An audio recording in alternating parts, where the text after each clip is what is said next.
So, welcome everyone to Tesoro's Aperitif concerts. We are, I always say this, why change it? We are blessed to have this particular author with us today. I'm not going to give you her bio because that's not how I roll. I'm going to let her talk about herself a little bit. But Aideed Medina is somebody that I have been chasing down for a little while, trying to get to this show and to other things. So I'm really, really glad that she's here. So, as I said, honey, I don't do bios. You tell us who you are. Thank you. I'm a poet from California, and I was born on the central coast of California, but I grew up and finished becoming a full-grown poet woman in the Central Valley in Fresno, California. So that's where I base out of is Fresno. And I have a deep love for the Central Valley, for the people of Fresno, for the people of Salinas, my hometown. And I just enjoy traveling all over California, making connections with different communities. And it's been my pleasure and my honor to be invited and welcomed in so many spaces, and so I often talk about these connections I have with California. Someone recently asked me, why do you feel so passionate about the California topic? Because it always comes up in your work.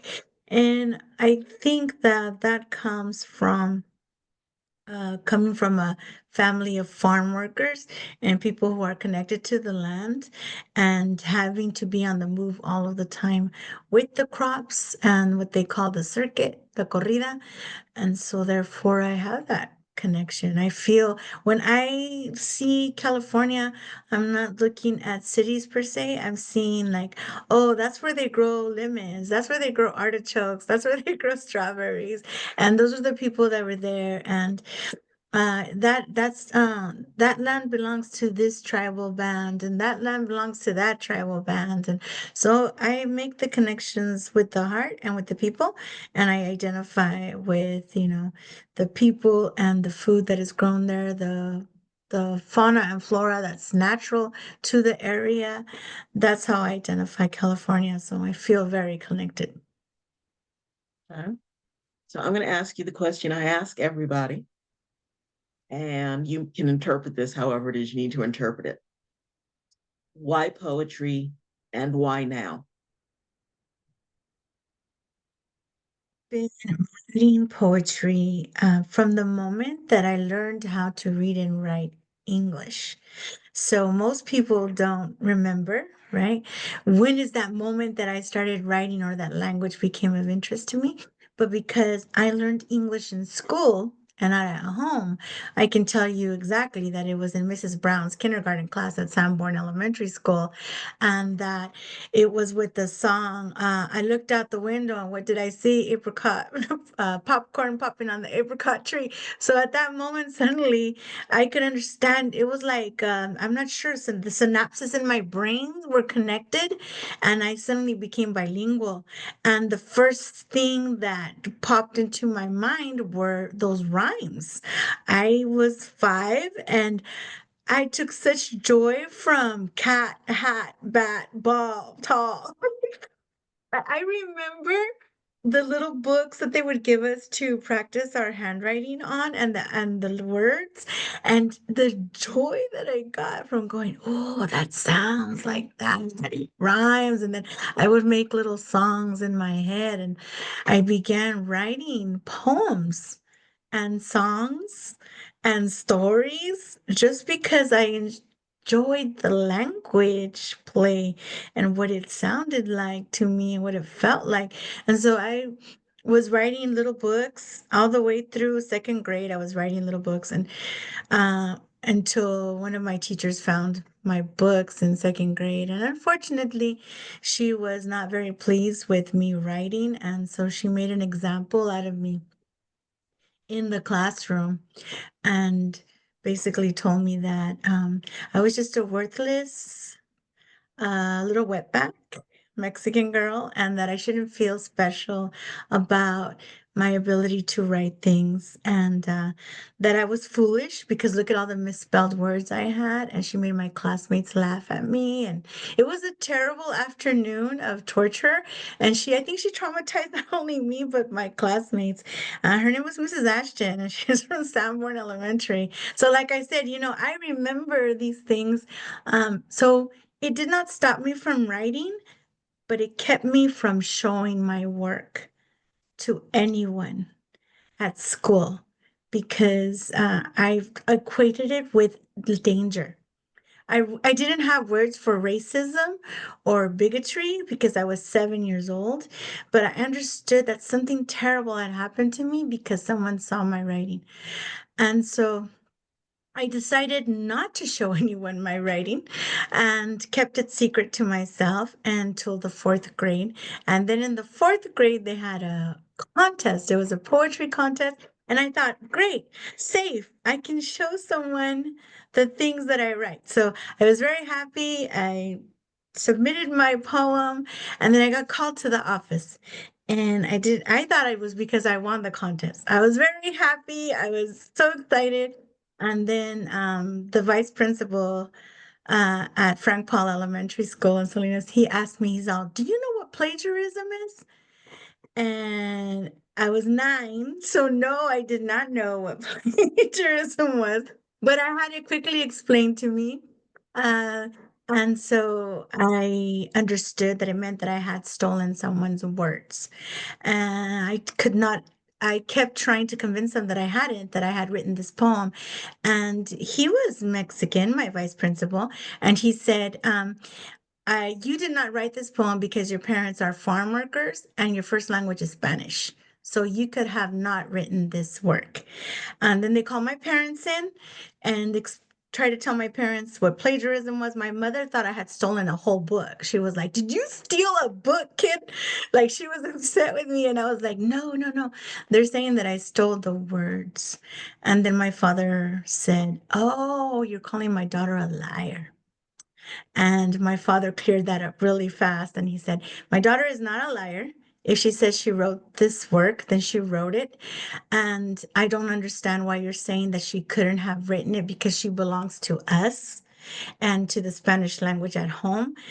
Does that mean that your teachers can't teach my daughter how to write these things? And so that, got cleared away and I won the prize along with some other classmates. So, but it still also taught me to hide my work. And I kept my work hidden for many years, but I've always been writing.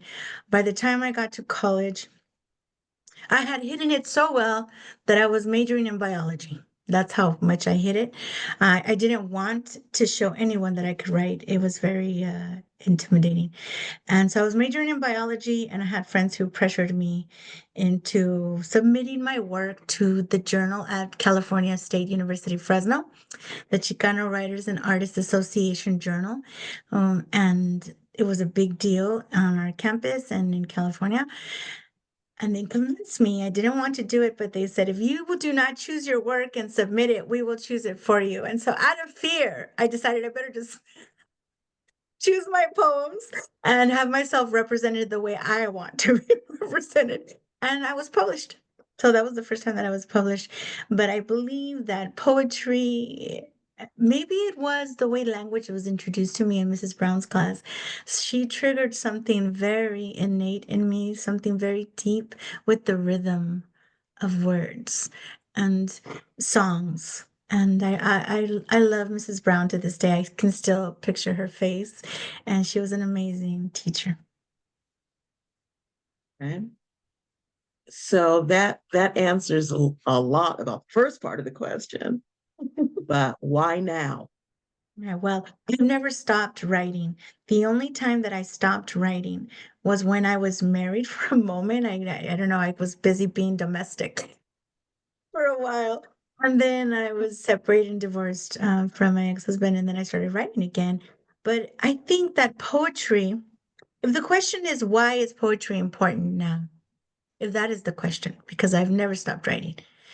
If the question is my poetry is motivated um, by a deep sense of caring for things. It's motivated by it's a response of the heart to whatever it is that I'm living.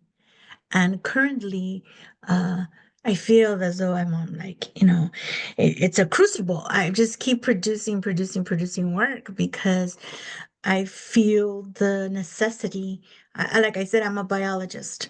And so, therefore, I care about the state of our natural environment, of our world, and not only the natural environment, but our human relationship with the environment. And so, I'm constantly feeling the urge to express that. And so I write those poems, and then suddenly my community is under attack in various forms. And those poems are born. And I am a woman in love, and I have children, and I enjoy beauty, and I experience all of the human emotions. And so therefore I write. But right now, the world seems to be turned up a couple of notches in intensity. And so I think that that is what is intensifying my production as well. Okay. I got to tell you, we have rarely had someone explain so beautifully that first question and so fully that I only have time for like maybe two more, but that's terrific. Um, what's the big picture? What do you want to do with this? Do you want to get it on stage? Do you want to just travel with it forever? Do you want to eventually end up on some tropical island somewhere just writing books and sending them out? I mean, what's the end game? Or do you have one? I have an end game, and I guess that answer is because I practice floricanto. And so floricanto is a practice rooted in Mesoamerican indigenous culture. And it's my people, my ancestors. And even though unfortunately, because of colonization, I don't have ties to what tribe I belong to or my language because it was erased. My grandfather, who had the last remnants of indigenous language at his disposal, chose not to use his language and had a lot of self-hate going on about his indigenous identity, and so therefore didn't teach us the language or our roots. But we knew we belong somewhere. We have some connection. And Floricanto is very much a practice of relating to the world around you and then interpreting it back. So it's ceremonial for me. Yeah, sometimes I give it as a gift if I'm in a space where we are practicing ceremony, either with danza, with dance, traditional dance, or just an art. So for me, the art form is an offering to the world. And therefore, I really have never had like goals, right? Like, I'm going to publish this collection or that collection, and this is what I'm going to do with it. And also because I didn't allow myself to enter a writing program at university. I studied biology. So therefore, I didn't learn those goals either, right? I didn't learn that I should aim for an MFA or whatever. I continuously practice because it's spiritual to me. I will continue to write. I don't know where the gift will take me. The gift has taken me many places. I've done 5 city tours in Mexico. I've made connections with other poets. I've made connections with poets who still write and speak and live their indigenous languages that exist now, that are very much alive. Nothing is in the past for our people. Right now, we still have 68 true Mexican languages in Mexico and beyond. And so, I know there are more, hundreds more beyond Mexico. But in Mexico, we have 68 that are still documented as being spoken and lived in and lived with. And so I've made connections there. I've been able to make connections with writers in Italy and oh my God, all over the United States. So I don't know where the gift will take me. Right now, we're waiting to announce a big announcement about where it's taken me. And I would just say I'm not allowed to say it yet because we are waiting for the official announcement.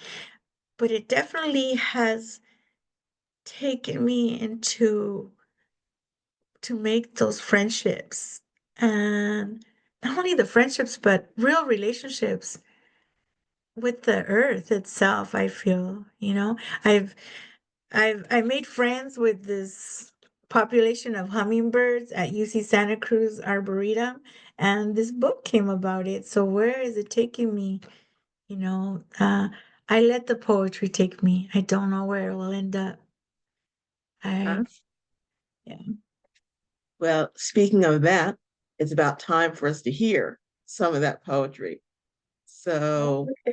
darling, the mic is yours, the stage is yours. Let's Thank you go. very much. Thank you. Well, I should probably start with this one then. This is a beautiful book right here. So I'll start with this one.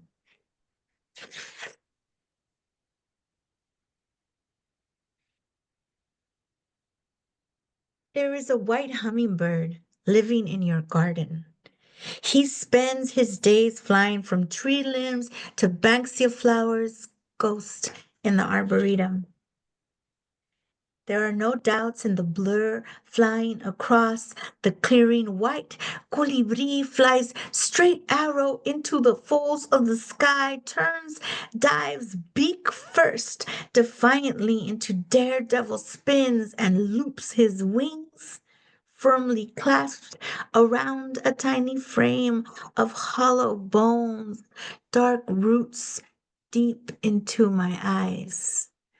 Cavalier maneuvers in hope of catching the attention of a hummingbird mate. Shallow little lovers that have followed colorful, luminescent ribbons of courtship spun in midair.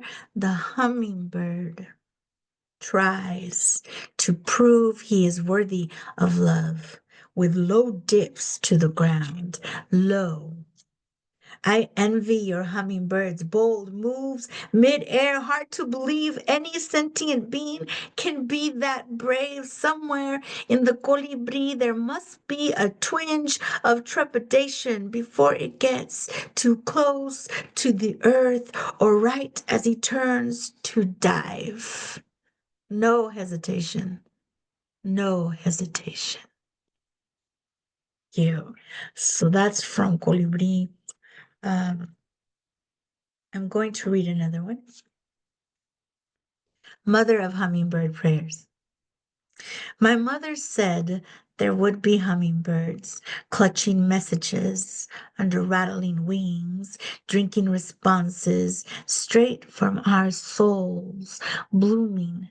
She would always fly with her children. She would know we loved her, nectar from our hearts.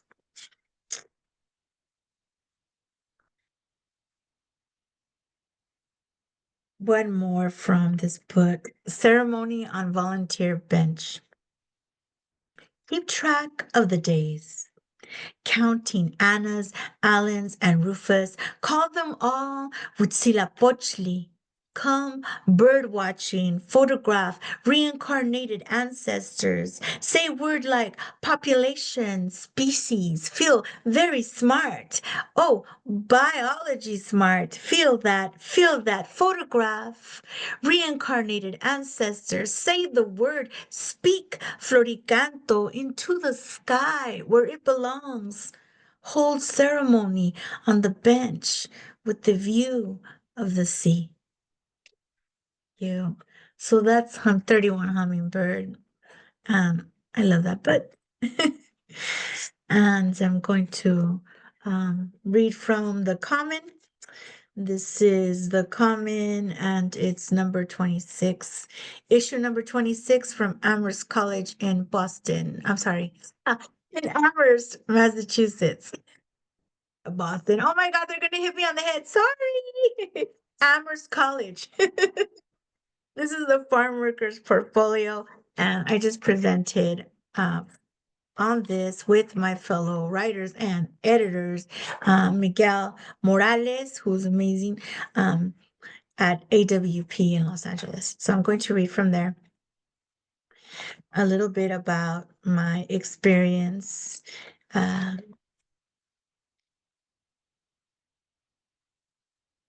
growing up in Salinas following La Corrida, the circuit. La corrida. Es de madrugada.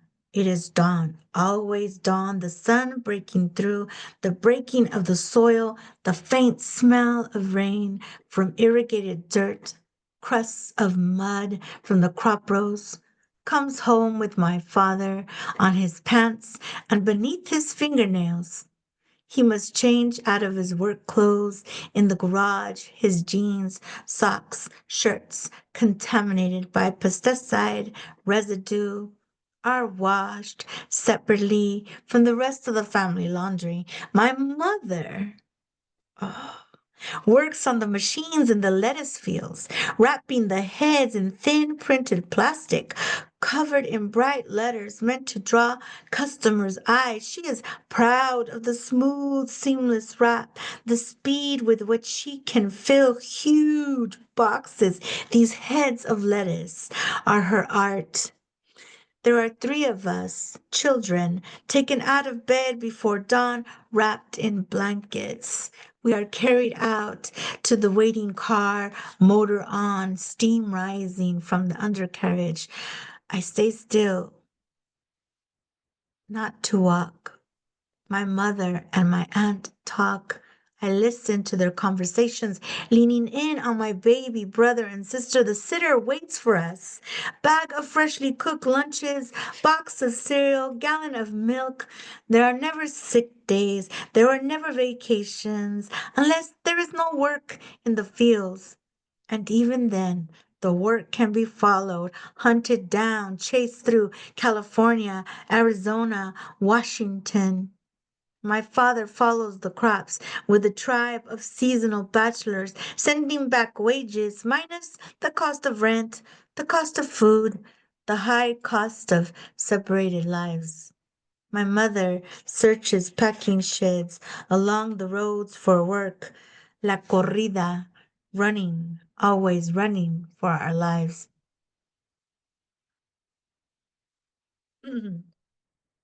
I'm going to read a poem here called Picket Line Baby, a little illustration of bilingual situations. White women give my father shaded looks, bringing babies to do their dirty work, mumbled in passing. I am paid in jelly donuts for my day on the boycott. My dad leads my baby brother to the front of the grocery store doors for a meeting with the manager, two men, and a 5-year-old interpreter. Forget the past humiliation for not speaking English, for not accepting the union's terms, for not dumping Chiquita bananas in the back alley dumpsters, for laughing and cursing at him in front of his children. Forget all that pain living on the lower back and shoulders of this campesino life. My dad looks down at my little brother. Dile, tell him in English that I say thank you for throwing away all the Chiquita banana. Say it with force, con huevos, like I am saying it now. My brother is a cherub in denim overalls. He looks up at the large red-faced gringo and says in perfect English, my dad says thank you for not having small bananas in your store. Tiny fist in the air. And then I'm going to read. So, this is my new book here in the States. This is Segmented Bodies, and it's with Prickly Pear Publishing. But there is also a selection of these poems that are being published in Mexico by the Universidad Autónoma de Nuevo León. And right now, my fellow poets in that series are out there and getting ready to travel to Argentina for the International Book Fair there, and we will be speaking at the University of Plata there. And so it's Segmented Bodies, and I'm going to start reading from that one. Jicara Tree. Today a balm of jicara leaves, husks off death, kept grief still long enough for the heart to take a deep drink from a jicara cup. Flesh withers down to the pit of the fruit. Life promises a new tree. The rind of fruit promises a new bowl for mezcal or water. Many uses for the useful. the bones, memory, toda la sombra que cobija, todo el amor que consuela. Fathers plant trees for unborn needs and hunger, not for themselves. Here, even strangers eat amor, love, the Father, the Son, and the jicara tree. Um, this is 6 feet of olvido. I'm sure that many of you are familiar with the Day of the Dead and our traditions. What changes with death is the depth of love, 6 feet to the core. Love, once content to swim in the shallows, now cannot bear the surface, now trenches, now canyon, the root system of gnarled willow tree that breaks up cement sidewalks and bones, cutting into the foundation of the home, fisting the earth, brings every hidden thing to the surface, breaks every bone it brings to the surface. It aches. Buried love aches to dig deeper still, unsatisfied to lay down. Now shakes, unsettles every waking thought and invades dreams, wakes up screaming the name of God. Love asks if you know better, if you have any sense of self protection, laughs, thinking you are devoid of self respect, as if dignity was the concern of love. Pride never embraced, never made the clouds sing their songs to me. It never made me hope I am eternal hope. Never buried a love alive, never had to become a beautiful grave for the irreproachable. Put love in a grave, and it makes the most horrific sounds, clawing its way to the surface. My love will not descend into the third and final death. Olvido. Thank you.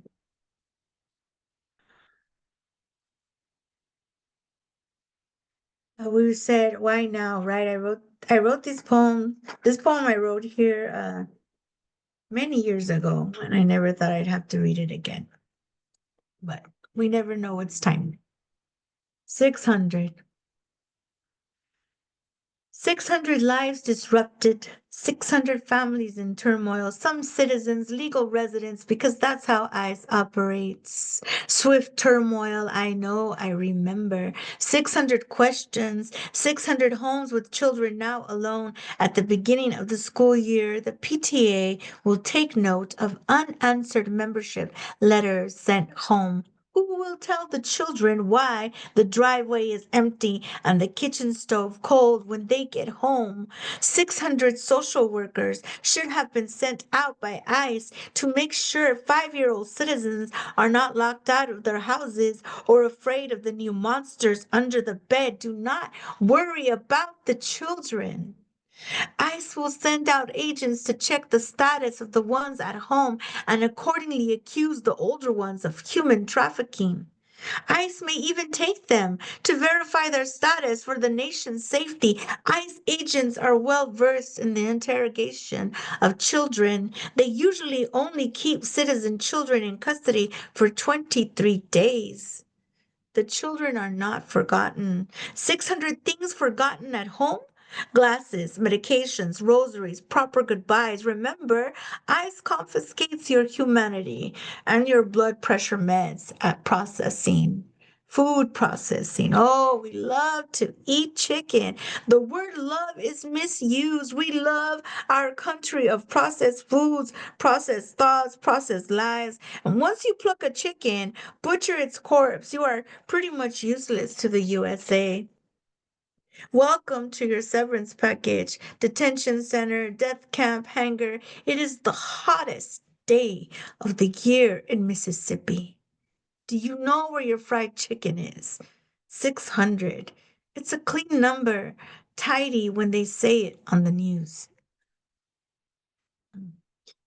My poem 600. Um, some of my poems are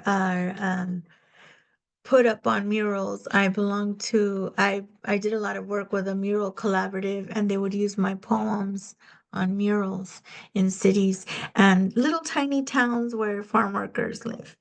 And this is one that in a town called Del Rey, that if you blink, you'll miss it. But if you like pomegranates, you've had some pomegranates from Del Rey, California. The wilting. And I give that whole thing and then I read the wrong title. Poet stuff. It's called Cultural Awakening. The land takes care of you. How does the land become a home? When you take care of the land, a quote from Dr. Robin Wall Kimura of the Potawatomi people. One Mother Earth, we gather at her skirts, touching the medicines of her body. She heals our pain of displacement in her winding coils, living ribbons, never asking where we come from before offering us a drink from the river. We are thirsty. Lost or exiled, she finds us. We are home in this generosity to harvest the gifts of the earth. We will care for our great mother. This is a song carried in the rattlesnake basket of the throat, painted on the walls of our eyes. Our hearts will not forget that we too belong to Mother Earth. The reed, the rice, and the milpa. The people who lived on this land will never be forgotten. In the prayers of the scattered nations, internment camps, and labor camps, uprooted floricanto, furls of cherry blossoms, yellow, creamy oak flowers. How my oaks have fed the people, and fiery, prickly pear blossoms. Paint us in deep soil. Plant me in deep soil with abundant water, free water, no borders or deeds of sale to dishonor the gift of water. Wash us clean of violent dishevel. Protect us from forgetting the word for water in the language of our people, in the many tongues of our people. Live in a gift exchange with the earth. Honor her gifts and remember how to live. How to live. Learn with each planting and harvest. They try to bury us, separate us, eradicate us, not knowing we were beloved to the land and the land beloved to us. So that's my song from my rattlesnake basket in my throat. Um, this poem is called Astronomer. As I said, I'm a biologist. I'm a biologist and an all-around scientist. And my favorite class, I mean, not to dishonor my biology professors, but was astronomy with Professor White at Fresno State. So this is for you, Professor White. Dr. White. I sit still, listening to the rain, to the wind, shaking every limb on the trees just out of hand's reach from my balcony, where I watch the sky for changes in the moon and visible celestial bodies. I am a sky watcher, heaven seeker, stargazer, sun tracker. My eyes are forever turned upwards. I listen to the rain, listen, and I pray for people who must listen, for people who look up into the sky for aircraft, for encroaching explosions, to watch for death coming, death falling from heaven. I listen and I pray, silent. I pray out loud in the dark. I pray, clutching my belly, the place where life comes from, thinking of the children huddled into tight knots, listening, praying with their mothers over the bodies of their fathers too. If they survive the bombing of their cities, will they be able to grow up to be sky watchers, in love with passing planets and blinking stars? The rain continues to fall on the roof of my house. How many roofs have collapsed in how many cities and to crumbles and dust? Were they watching from a corner of their homes, looking upward to see the first cracks in the plaster? Is there time to notice each piece of building fall? 3. In the drain pipes of any random building, find cosmic dust, meteor fragments. In bombed out towns, air is heavy with shards that did not burn bright. War lingers in the atmosphere. Do the shell shocks sit still in the rubble of their homes, exposed to this night sky, frightened now, keeping their gaze down, afraid to look up and see more death approaching? When they breathe in, it will cut me to remember that all I did was look upward into the beautiful night sky.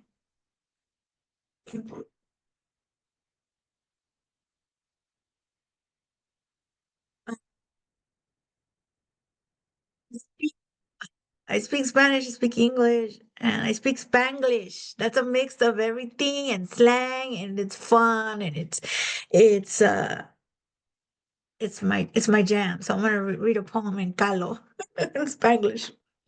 Chisme. Venus and La Luna talking over the streets of the old neighborhood, talking smack. The way Luna tells it, there are always two sides to the story. How it all went down between Jaguar and his lover, how Luna witnessed it all, and she can't believe what both them fools did for love. Only her comadre Venus knows, madrecita. Ya tú sabes, mortals are always trying to blame the heavens for the hells they build. Lover opened her big stoned eyes and tried to take in the moonlight. Got so high that she tried to hold hands with Venus and the moon. Lover missed both by a long shot. It's a beautiful sight, worth the struggle to see in the dark, worth getting lost on a freeway, and so high, end up in places where the moon will not set, end up in places where Jaguar and his lover never visit. Venus has lover's back, the moon has Jaguar's heart. A little gossip, a little gossip. For sure. Uh, a little bit about the coastal fog of California. Come get some. First fog. Living in the ghost buildings, trees, and the sun takes the veil on, allowing the world to sleep while awake. Sheltered in featherlight water, nobody drowns. Dreams move through blankets of fog. Memories make love in the clouds, join earth and heaven. Heartbeats sound steady in water vapor, muffled love in the morning dream. Memory keeps me company in the fog, everywhere I find it. Look for me. If the sun cannot burn through to reveal the day as it truly is, my dream walk will be safe. Some days the fog never lifts. Birds stay huddled together in the trees. So do I.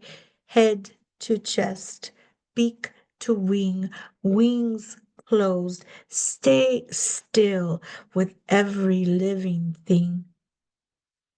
Let condensation trickle off us. Only dreams should be free to walk in the morning fog. Uh, we live through fires. Fires are a natural occurrence here in California. It's actually part of the ecosystem, and we often forget that. So I write a lot about being in fires and smoke and breathing it all in. Red cloud. A passing cloud screened for the red hue in an October sunrise. The setting moon in the morning sky called out your name to remember my name. These hours by a window are well spent to frame sky and clouds, red, smoke, ash. Sounds of migrating birds are not music. Why do I dance? The days wouldn't be what they are without you. If it wasn't for the multiple colors of the world of the word blue, I remember blue. For the angle of sunlight in November, my eyes wouldn't turn upwards with love for migrating geese. Why and would I even notice the time if I was not walking hand in hand with death? Would love feel so alive without it? Autumn at gravesides is more hopeful than spring, resurrection, visitation through the golden lens of fall and all this fire. Doors open between worlds to let the house air out. Summer bruises with its heat, with the hurry to be anywhere but home. Now it's the time to be home before it burns down. Sunlight leads me to my window in the morning, shows me the moon is still there. Everything is still there, even in the ash, waiting to face the day and myself. So am I. The sun moves at its autumn pace in its autumnal ways, resurrecting all dying thoughts and embers. Memories and eternal love carry the scent of fresh cut marigolds and coffee boiled with cinnamon stick. When I breathe, I can still smell it. Believe in the power of marigolds through the blaze. Anything can be resurrected now. So, Whoa. yeah. I think that's actually, because we've got like 2 minutes left. So I think that's actually the perfect place for us to stop. I want to see real quick if there are any questions from the audience. But before we do anything, folks, unmute yourselves and throw this woman some serious roses. That was absolutely mind-blowing. That's fabulous. Thank you. Woo! I'm so sorry I was late. Your poetry is amazing and it's so vivid and colorful, and just the way you incorporate the science into your wordsmithing is just exquisite. It's amazing. I'm glad you caught that geek girl. All right. Thank you. I hope you enjoyed it. I hope you all enjoyed it. Like I said, it really is seen in Canto, poetry is a gift. And so I hope you enjoyed it. Thank you. Thank you for passing it on. It was a privilege to hear you. Thank you so much, Mark. Thank you. I appreciate that. I appreciate and being together, and with people, that's the best, right? It's a good feeling to publish, is. whatever. Um, But sharing together is better. Yeah. if I could say something, I came in a little bit late, and I'm sorry I was late too. I know, my old friend. I wanted to just say is I got in at some of the most beautiful poems where you felt like you were on the verge of crying, just talking about things happening to other people, but they were your people, and they were in the end all of our people. And but then you did that really wonderful piece about Venus and the moon, and that just made me smile and just feel happy. And great storytelling. It needs to be made into a short film. It's just maybe a little cartoon or something. It just there is so much different types of beauty in what you write, and I've always been a big fan since the first time I met you. So thank you for making my day today.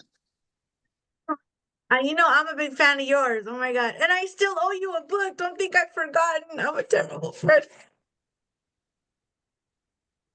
So I'm going to say thank you one more time. That brightened up my whole entire day. So thank you so much for that. I did.